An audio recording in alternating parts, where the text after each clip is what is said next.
அணி திரள்வோம் இறை மக்களே, அன்பில் வாழ்வோம் ஓர் குலமாய். அனைத்தும் படைத்து அழைத்து காக்கும் அன்பு தெய்வம் அழைக்கின்றார். ஆண்டவரே, உமது இரத்தத்தால் குலம், மொழி, மக்களினம், நாடு ஆகிய அனைத்து நின்றும் எங்களை மீட்டுக் கொண்டீர். ஆட்சியுரிமை பெற்றவர்களாக எங்களை கடவுளுக்காக ஏற்படுத்தினீர். தந்தை, மகன், தூய ஆவியாரின் பெயராலே நம் ஆண்டவராகிய இயேசு கிறிஸ்துவின் அருளும் கடவுளின் அன்பும் தூய ஆவியாரின் நட்புறவும் உங்கள் அனைவரோடும் இருப்பதாக.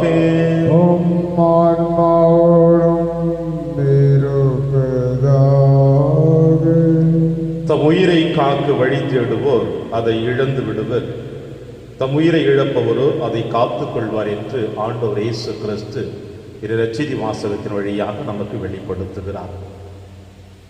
எவனொருவன் ஆண்டவர் இயேசு கிறிஸ்துனுடைய வார்த்தைகளை ஏற்று அதன்படி தன்னுடைய வாழ்க்கையில மண்ணுலகிலே பயணித்துக் கொண்டிருக்கின்றானோ அவன் எப்பொழுதுமே இறைவனுடைய அன்பின் மகளாக வாழ முடியும்.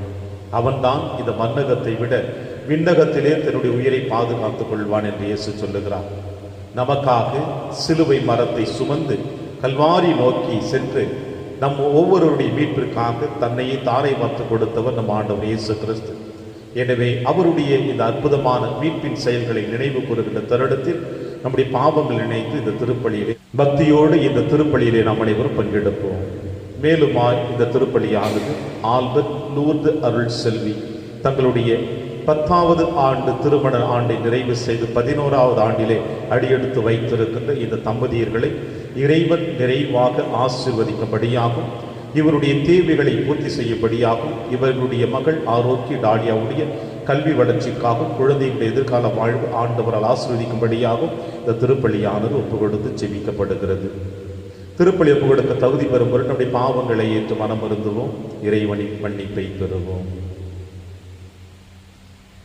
எல்லாம் அல்ல இறைவனிடமும் சகோதர சகோதரிகளே, உங்களிடமும் நான் பாவி என ஏற்றுக்கொள்கின்றேன்.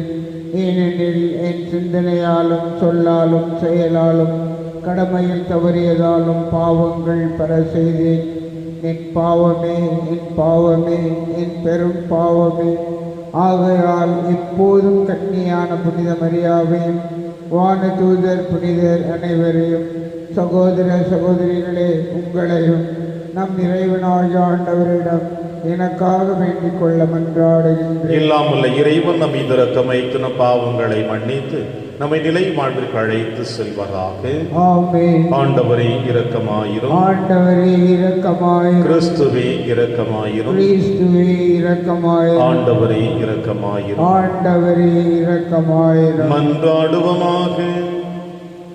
இறைவாவும் முறை திருமகனின் உயர் மதிப்புள்ள திரு ரத்தத்தால் மனித இனம் அனைத்தையும் மீட்டருளி உள்ளே உமது இறக்க செயலை எங்கள் நிலைத்திருக்க செய்து இவ்வாறு எங்கள் மீட்பின் மறைபொருளை நாங்கள் இடையராது நினைவில் கொண்டு அதன் பயனை அடைய தகுதி பெறுவோமாக.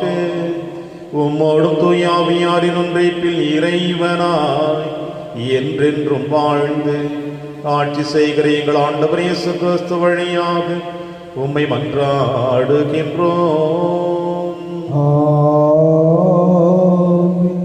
ஆண்டவரை இன்னும் மிக விரைவில் அறிய தவறியது ஏன்? சாலமோனின் ஞான நூலிலிருந்து வாசகம். கடவுளை அறியாத மனிதர் அனைவரும் இயல்பிலேயே அறிவிலிகள் ஆனார்கள். கண்ணுக்கு புலப்படும் நல்லறிவின்றி இருப்பவரை கண்டறிய முடியாதோர் ஆனார்கள். கைவினைகளை கருத்தாய் நோக்கி இருந்தும் கைவினைஞரை அவர்கள் கண்டுகொள்ளவில்லை. மாறாக தீயோ, காற்றோ, சூறாவளியோ, விண்மீன்களின் சுழற்சியோ, அலைமோதும் வெள்ளமோ, வானத்தின் சுடர்களோ தாம் உலகை ஆள்கின்ற தெய்வங்கள் என்று அவர்கள் கருதினார்கள். அவற்றின் அழகில் மயங்கி அவற்றை அவர்கள் தெய்வங்களாக கொண்டார்கள் என்றால் அவற்றிற்கெல்லாம் ஆண்டவர் அவற்றினும் எத்துணை மேலானவர் என அறிந்து கொள்ளட்டும். ஏனெனில் அழகின் தலையூற்றாகிய கடவுளே அவற்றை உண்டாக்கினார். அவற்றின் ஆற்றலையும் செயல்பாட்டையும் கண்டு அவர்கள் வியந்தார்கள் என்றால், அவற்றையெல்லாம் உருவாக்கியவர் அவற்றை விட எத்தனை வலிமையுள்ளவர் என்பதை அவற்றிலிருந்து அறிந்து கொள்ளட்டும். ஏனெனில் படைப்புகளின் பெருமையினின்றும் அழகினின்றும் அவற்றை படைத்தவரை ஒப்பு நோக்கி கண்டுணரலாம். இருப்பினும் இம்மனிதர்கள் சிறிதளவே குற்றச்சாட்டுக்கு உரியவர்கள். ஏனெனில் கடவுளை தேடும் போதும் அவரை கண்டடைய விரும்பும் போதும் ஒருவேளை அவர்கள் தவறக்கூடும். அவருடைய வேலைப்பாடுகளின் நடுவே வாழும் பொழுது கடவுளை அவர்கள் தேடிக்கொண்டிருக்கின்றார்கள். தாங்கள் காண்பதையே நம்பிவிடுகின்றார்கள். ஏனெனில் அவை அழகாக உள்ளன. இருப்பினும் அவர்களுக்கும் மன்னிப்பே கிடையாது. உலகை ஆய்ந்தறியும் அளவுக்கு ஆற்றல் அவர்களுக்கு இருந்த போதிலும் இவற்றுக்கெல்லாம் ஆண்டவரை இன்னும் மிக விரைவில் அறிய தவறியது ஏன்? இது ஆண்டவர் வழங்கும் அருள் வாக்கு. இறைவனுக்கு நன்றி. பதிலுரை திருப்பாடல் 19 பல்லவி. வானங்கள் இறைவனின் மாட்சியை வெளிப்படுத்தும். வானங்கள் இறைவனின் மாட்சியை வெளிப்படுத்தும். வானங்கள் இறைவனின் மாட்சியை வெளிப்படுத்துகின்றன. வான்வெளி அவர்தம் கைகளின் வேலைப்பாட்டை விவரிக்கின்றது. ஒவ்வொரு பகலும் அடுத்த பகலுக்கு அச்செய்தியை அறிவிக்கின்றது. ஒவ்வொரு இரவும் அடுத்த இரவுக்கு அதை பற்றிய அறிவை வழங்குகின்றது. பல்லவி. வானங்கள் இறைவனின் மாட்சியை வெளிப்படுத்தும். அவற்றுக்கு சொல்லும் இல்லை, பேச்சும் இல்லை. அவற்றின் குரல் செவியில் படுவதும் இல்லை. ஆயினும் அவற்றின் அறிக்கை உலகெங்கும் சென்றடைகின்றது. அவை கூறும் செய்தி உலகின் கடையெல்லை வரை எட்டுகின்றது. இறைவன் அங்கே கதிரவனுக்கு ஒரு கூடாரம் அமைத்துள்ளார். பல்லவி. வானங்கள் இறைவனின் மாட்சியை வெளிப்படுத்தும். வாழ்த்தொலி. அல்லேலூயா, அல்லேலூயா. நீங்கள் தலை நிமிர்ந்து நில்லுங்கள், ஏனெனில் உங்கள் மீட்பு நெருங்கி வருகின்றது. அல்லேலூயா. ஆண்டவர்களோடு இருப்பாராக, ஆன்மாவோடும் இருப்பாராக. துயலுக்கு எழுதிய பரிசுத்த நற்செய்தியிலிருந்து வாசகம். ஆண்டவரே, மாட்சி உமக்கே. இயேசு தம் சீடர்களுக்கு கூறியது, நோவாவின் காலத்தில் நடந்தது போலவே மானிட மகனுடைய காலத்திலும் நடக்கும்.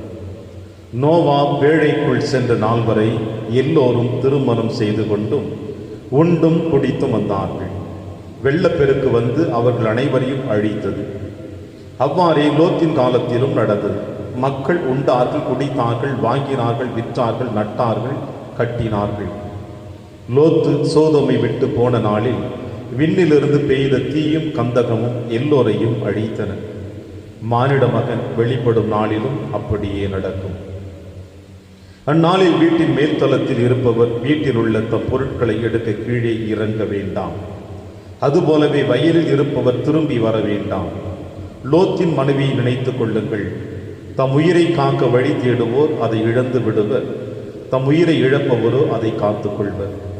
நான் உங்களுக்கு சொல்லுகிறேன், அந்த இரவில் ஒரே கட்டிலில் இருவர் படுத்திருப்பர். ஒருவர் எடுத்துக் கொள்ளப்படுவர், மற்றவர் விட்டுவிடப்படுவர். இருவர் சேர்ந்து மாவரைத்துக் கொண்டிருப்பர். ஒருவர் எடுத்துக் கொள்ளப்படுவார், மற்றவர் விட்டுவிடப்படுவார். இருவர் வயலில் இருப்பர். ஒருவர் எடுத்துக் கொள்ளப்படுவார், மற்றவர் விட்டுவிடப்படுவார்.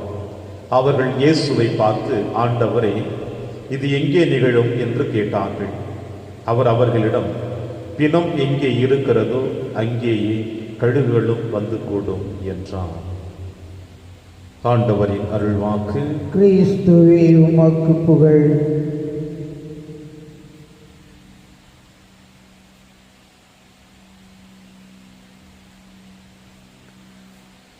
தம் உயிரை காக்க வழி தேடுவோர் அதை இழந்து விடுவர், தம் உயிரை இழப்பவரோ அதை காத்துக் கொள்வர்.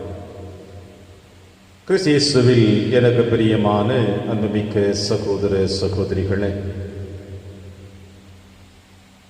இன்றைய திருவழிபாடு குறிப்பாக வாசகங்கள் உங்களுக்கும் எனக்கும் கொடுக்கின்ற செய்தி என்னவென்றால், ஆண்டவர் இயேசு கிறிஸ்துவினுடைய இரண்டாவது வருகையை எதிர்கொள்ளக்கூடிய மனப்பக்குவத்தை உங்களுக்கும் எனக்கும் கொடுக்கிறது.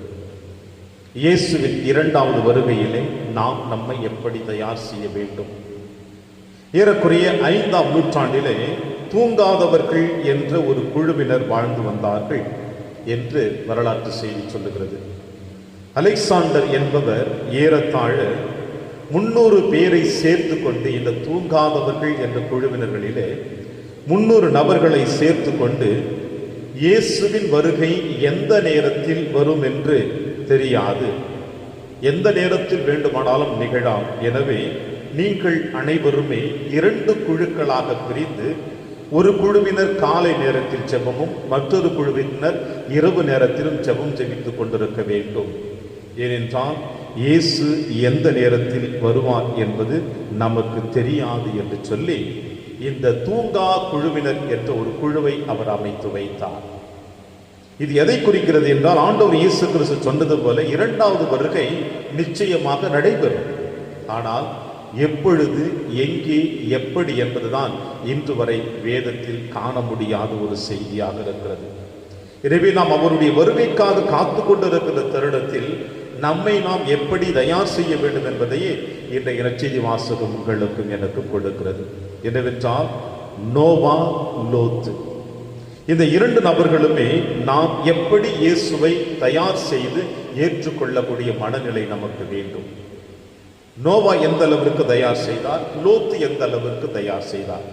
இந்த நற்செய்தி வாசகத்தில் நீங்களும் நானும் வாசிக்க இருக்கின்றோம். நோவா காலத்தில் நடந்தது போலவே மானிட மகனுடைய காலத்திலும் நடைபெறும். பேழைக்குள் செல்லுகின்ற வரையில் மக்கள் உண்டார்கள், குடித்தார்கள், தான் தோன்றித்தனமாக நடந்து கொண்டார்கள். அவருடைய வாழ்க்கை தரத்தை பற்றி அவர்கள் எண்ணவும் இல்லை, சிந்திக்கவும் இல்லை. ஆனால் நோவா ஆண்டவருடைய அந்த அறிவிப்பை கேட்டார், ஆண்டவருடைய வார்த்தைக்கு செவிமடுத்தார். எனவே பேழையை அமைத்து அதிலே அவர் அமர்ந்து கொண்டார். அவர் மட்டும் பாதுகாக்கப்பட்டார் என்பது நோவாவுடைய காலத்தை பற்றி சொல்லுகிறது. மேலுமாய் லோத்தினுடைய காலத்தை சொல்லுகின்ற பொழுது, லோத்தின் காலத்திலும் மக்கள் உண்டார்கள், குடித்தார்கள், வாங்கினார்கள், விற்றார்கள், நட்டார்கள், கட்டினார்கள். லோத்து சோதோமை விட்டு போன நாளில் விண்ணகத்திலிருந்து பெய்த தீயும் கந்தகமும் எல்லாரையும் அழித்தது என்று சொல்லுகிறார். எனவே அந்த இடங்களிலே, சோதோம் நகரிலே நடந்த குற்றங்களையும் குறைகளையும் ஆண்டவர் அனைவருக்கும் வெளிப்படுத்துகின்ற பொழுது லோத்து மட்டும் அதை கவனித்து ஏற்றுக்கொண்டு இறைவனுடைய வார்த்தையை தன் வாழ்வாக ஏற்றுக்கொண்டு அதை திரும்பி கூட பார்க்காமல் அவர் அங்கிருந்து அதை விட்டு வெளியே ஏறுகிறார். எனவே அவரும் பாதுகாக்கப்பட்டார் என்று சொல்லுகிறது. எனவே லோத்துவை போலவும் நோவாவை போலவும் நீங்களும் நானும் இறை வார்த்தைக்கு கீழ்ப்படிந்து அதன்படி நாம் வாழுகிற பொழுது அந்த வாழ்வு நமக்கு பாதுகாப்பானதாக நிறை வாழ்வை கொடுக்கிறது என்று சொல்லுகிறார். அதே நற்செய்தி வாசகத்தில் ஆண்டவர் இயேசு கிறிஸ்து லோத்தின் மனைவியை பற்றியும் நினைவு கூறக்குள்ள அழைப்பு கொடுக்கிறார். ஏனென்றால் லோத்தின் மனைவி அங்கிருந்து வெளியே வருகிற பொழுது திரும்ப பார்க்கிறாள் அந்த பழைய வாழ்க்கையை, தன்னுடைய ஊரை பார்க்கிறாள், தன்னுடைய சொத்துக்களை பார்க்கிறாள், தன்னுடைய உறவுகளை பார்க்கிறார். இப்படி பார்க்கிற பொழுது அவள் உப்பு சிலையாக மாற்றப்பட்டு விட்டாள் என்பதை நாம் வேதத்திலே வாசிக்க கேட்கிறோம்.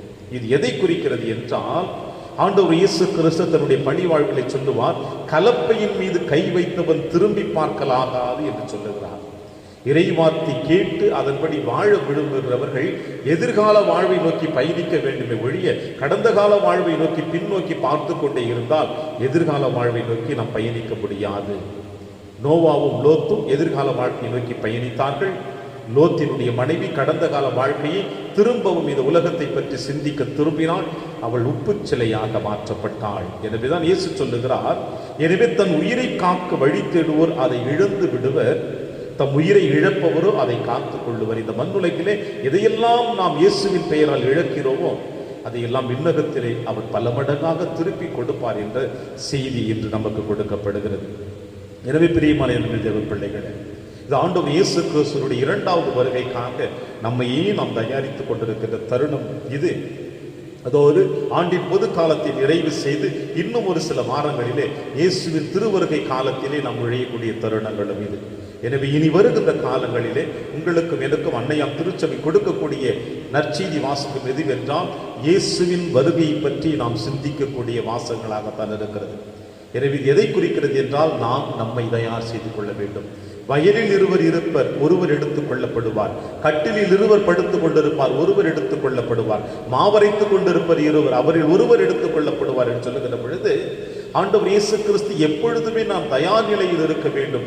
யாரெல்லாம் தயார் நிலையில் இருக்கிறார்களோ அவர்கள் அனைவருமே ஆண்டவரோடு இணைக்கப்படுவர். ஏனென்றால் இந்த உலகம் நன்மையும் தீமையும் நிறைந்தது, பகலும் இரவும் நிறைந்தது, நல்லவர்கள் தீயவர்கள் நிறைந்தது. எனவே நாம் நல்லவர்களாக இருந்தால் இறைவன் நம்மை எடுத்துக்கொள்வான், தீயவர்களாக இருந்தால் நாம் மனம் மாறுவதற்கு இன்னும் காலத்தாமதம் எடுத்துக் கொண்டிருப்பார் என்ற செய்தியை தான் இருவரில் ஒருவர் எடுத்துக் கொள்ளப்படுவார், ஒருவர் விடப்படுவார் என்று சொல்லுகிறார். எனவே நாம் விடப்பட்டவர்களாக இருக்கக்கூடாது, மாறாக இயேசுவால் அழைக்கப்பட்டவர்களாக எடுத்துக்கொள்ளப்பட்டவர்களாக இருக்க வேண்டும். அதற்காக இந்த திருப்பலியிலே நாம் ஜெபிப்போம். இறைவன் உங்களையும் என்னையும் நிறைவாக ஆசீர்வதிப்பார். ஆமென்.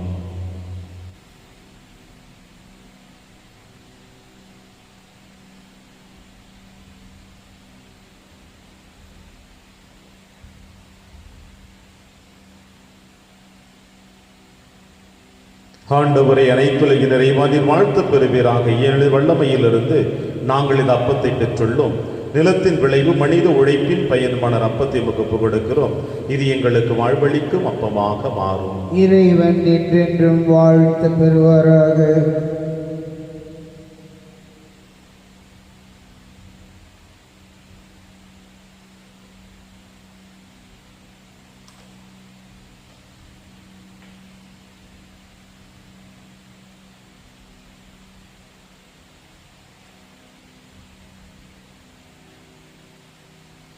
ஆண்டவரை அனைத்துலக நிறைவானில் வாழ்த்து பெறுவீராக. ஏனெனில் வல்லமையிலிருந்து நாம் ரசத்தை பெற்றுள்ளோம். திராட்சை செடியும் மனித உழைப்பின் பயணமான ரசத்தை முகப்பு கொடுக்கின்றோம். இது எங்கள் ஆன்மீக மானமாக மாறும். இறைவன் என்றென்று வாழ்த்து பெறுவாராக.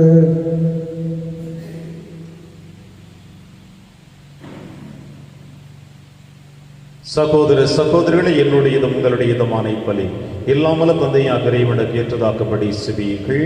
ஆண்டவர் தமது பெயரின் புகழ்ச்சிக்காகவும் மாட்சிக்காகவும் நமது நன்மைக்காகவும் புனித திரு அவை அனைத்தின் நலனுக்காகவும் உமது கையிலிருந்து இப்பலியை ஏற்றுக்கொள்வாராக.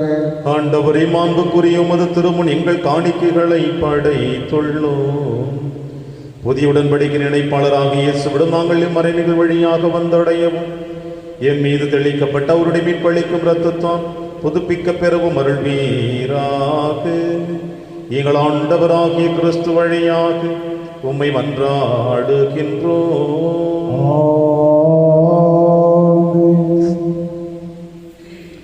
ஆண்டவர்களோடு இருப்பாராக. ஆன்மாவோடும் இருப்பாராக. இதயங்களை மேலே எழுப்புங்கள். ஆண்டவரிடம் எழுப்பியுள்ளோம். இறைவனாகிய ஆண்டவருக்கு நன்றி கூறுவோம். அது தகுதியும் நீதியுமானது. ஆண்டவரே, தூயவரான தந்தையை என்றும் உள்ள எல்லாம் உள்ள இறைவா, என்னாலும் எவ்விடத்திலும் நாங்கள் உமக்கு நன்றி செலுத்துவது மெய்யாகவே தகுதியும் நீதியுமாகும், எங்கள் கடமையும் மீட்புக்குரிய செயலுமாகும். ஏனெனில் உம் திருமகனை மீட்பளிக்கும் பாடுகளினால் உலகம் அனைத்தும் நல்லுணர்வு பெறுகின்றது, உமது மாண்பை அறிக்கையிடுகின்றது. சிலுவையின் வியத்தகு வலிமையினால் உலகத்தின் மீது தீர்ப்பும் சிலுவையில் அறையுண்டவரின் அதிகாரமும் விளங்குகின்றன. ஆகவே ஆண்டவரை, வானக தூதர் புனிதர் அனைவரோடும் நாங்களும் சேர்ந்து உம்மை அறிக்கையிட்டு அக்களிப்புடன் சொல்லுவதாவது: தூயவர் தூயவர் தூயவர், வான்படைகளின் கடவுளாம் ஆண்டவர். விண்ணகமும் மன்னகமும் உமது மாட்சியால் நிறைந்துள்ளன. உன்னதங்களிலே ஓசன்னா.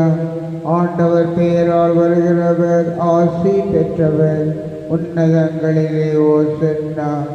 ஆண்டவரே, நீர் மெய்யாகவே தூயவர், தூய்மை அனைத்திற்கும் முற்றாகவே உடைய ஆவியை பொழிந்து இக்காணிக்கைகளை தூய்மைப்படுத்த உம்மை வேண்டுகிறோம். இவ்வாறு எங்கள் ஆண்டவர் இயேசு கிறிஸ்துவின் உடலும் இரத்தமுமாக எங்களுக்கு இவை மாறுவனவாக.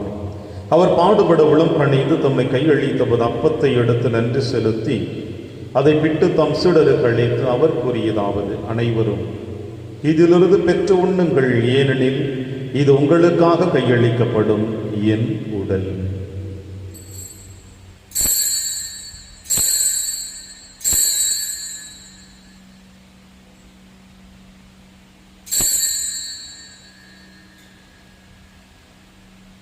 அவர் நம்மை இரவிருந்தை இருந்திய பின் கிண்ணத்தையும் எடுத்து மீண்டவருக்கு நன்றி கூறி தம் சீடர்களுக்கு அளித்து அவர் கூறியதாவது, அனைவரும் இதிலிருந்து பெற்று பருகுங்கள், ஏனெனில் இது புதிய நிலையான உடன்படிக்கைக்குரிய என் இரத்தத்தின் கிண்ணம். இது பாவ மன்னிப்புக்கென்று உங்களுக்காகவும் பலருக்காகவும் சிந்தப்படும். இதை என் நினைவாக செய்யுங்கள்.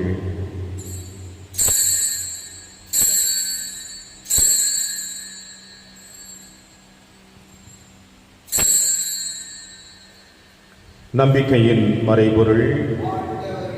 நீர் வருமளவோ உமது இறப்பினை அறிக்கையிடுகின்றோம், உமது உயிர்ப்பினையும் எடுத்துரைக்கின்றோம். ஆகவே ஆண்டவரே, நாங்கள் கிறிஸ்துவின் இறப்பினையும் உயிர்ப்பினையும் நினைவு கூர்ந்து வாழ்வு தரும் அப்பத்தையும் மீட்பளிக்கும் கிண்ணத்தையும் உமக்கு கொடுக்கின்றோம். உம் திருமுன் நின்று ஊழியம் புரிய தகுந்தவர்கள் என எங்களை ஏற்றுக்கொண்டீர்.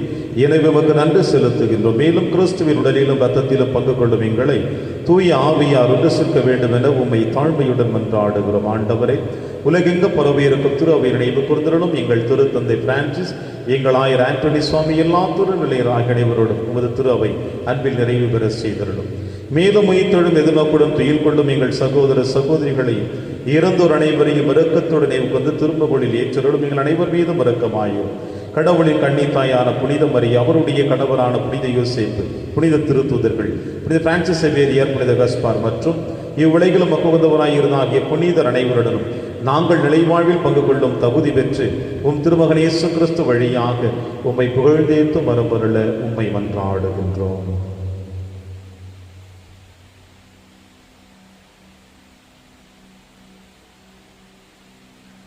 இவர் வழியாக இவரோடு இவரில் எல்லாம் வல்ல இறைவனாகிய தந்தையே, தூய ஆவியாரின் ஒன்றிப்பில் எல்லா புகழும் ஆட்சியும் என்றென்றும் உமக்கு உரியதே.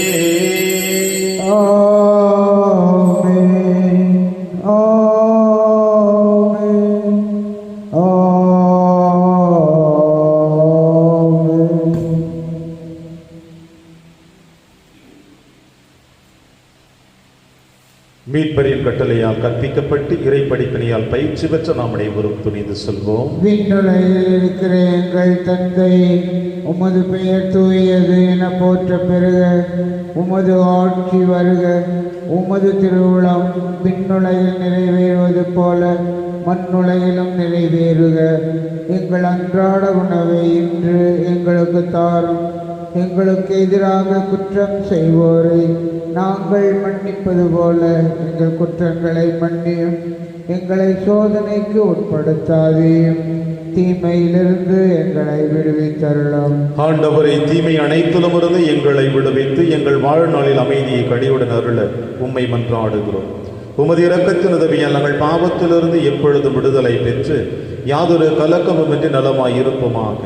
நாங்கள் எதிர்நோக்கி இருக்கும் பேரின்பத்திற்காகவும் மீட்பராக இயேசு கிறிஸ்து வருகைக்காகவும் காத்திருக்கின்றோம். ஏனெனில் ஆட்சியும் வல்லமையும் ஆட்சியும் என்றென்றும் உமதே. ஆண்டவரே இயேசு கிறிஸ்து, அமைதியை உங்களுக்கு விட்டுச் செல்கிறேன், அமைதியை உங்களுக்கு அளிக்கிறேன் என்று உம் திருத்துதர்களுக்கு வழிந்தீரே. எங்கள் பாவங்களை பாராமல் திரு அவையின் நம்பிக்கையை கண்ணோக்கி உமது திருவுளத்திற்கேற்பதற்கு அமைதியை மற்றும் அளித்தொள்வீராக. என்று வாழ்ந்து ஆட்சி செய்கின்றவர் நீரே. ஆண்டவருடைய அமைதி உங்கள் அனைவரோடும் என்றும் இருப்பதாக. ஒருவருக்கொருவர் உறவின் வாழ்த்தை அறிவித்து மகிழ்வோம். சமாதானம். உலகின் பாவங்களை போக்கும் இறைவனின் செம்மறியே, எங்கள் மேல் இரக்கமாயிரும். உலகின் பாவங்களை போக்கும் இறைவனின் செம்மறியே, எங்கள் மேல் இரக்கமாயிரும். உலகின் பாவங்களை போக்கும் இறைவனின் செம்மறியே, எங்களுக்கு அமைதியை அளித்தருளும்.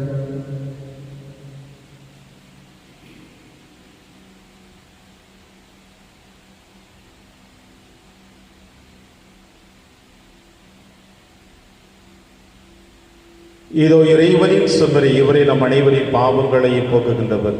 செம்மறியின் விருந்திற்கு அழைக்க பெற்ற நம் அனைவரும் பேறு பெற்றோர். ஆண்டவரே, நீர் என் இல்லத்தில் எழுந்தருள நான் தகுதியற்றவன். ஆனால் ஒரு வார்த்தை மட்டும் சொல்லி அருளும், எனது ஆன்மா நலம் அடையும். கிறிஸ்துவின் திருவிடலும் திருத்தும் காத்து நமக்கு நிலையான வாழ்வளிப்பதாக. ஆமென்.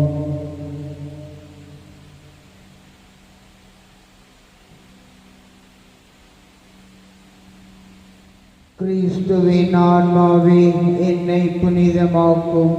கிறிஸ்துவின் திருவுடலே என்னை மீட்டருளும். கிறிஸ்துவின் திரு இரத்தமே எனக்கு எழுச்சியூட்டும். கிறிஸ்துவின் விழாவின் தண்ணீரே என்னை கழுவிடுமே. கிறிஸ்துவின் பாடுகளே என்னை தேற்றிடுமே. ஓ நல்ல இயேசுவே, எனக்கு செவிசாயும். உம் திருக்காயங்களுள் என்னை மறைத்தருளும். உம்மிடமிருந்து என்னை பிரிய விடாதே. தீய பகையிடமிருந்து என்னை காத்தருளும். எனது இறப்பின் வேளையில் என்னை அழைத்தருளும். உம்மிடம் வர எனக்கு கட்டளையிட்டருளும். புனிதர்களோடு எக்காலமும் உம்மை புகழ செய்யும். ஆமென்.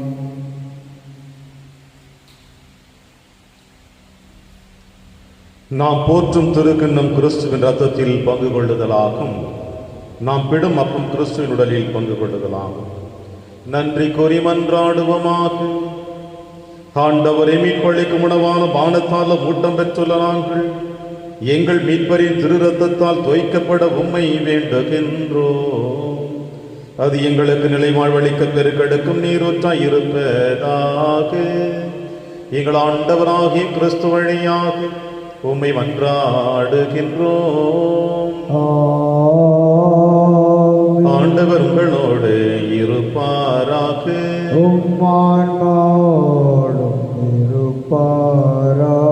எல்லாம் வல்ல இறைவன் தந்தை, மகன், தூயாவியார் உங்கள் அனைவரையும் நிறைவாக ஆசீர்வதிப்பாராக.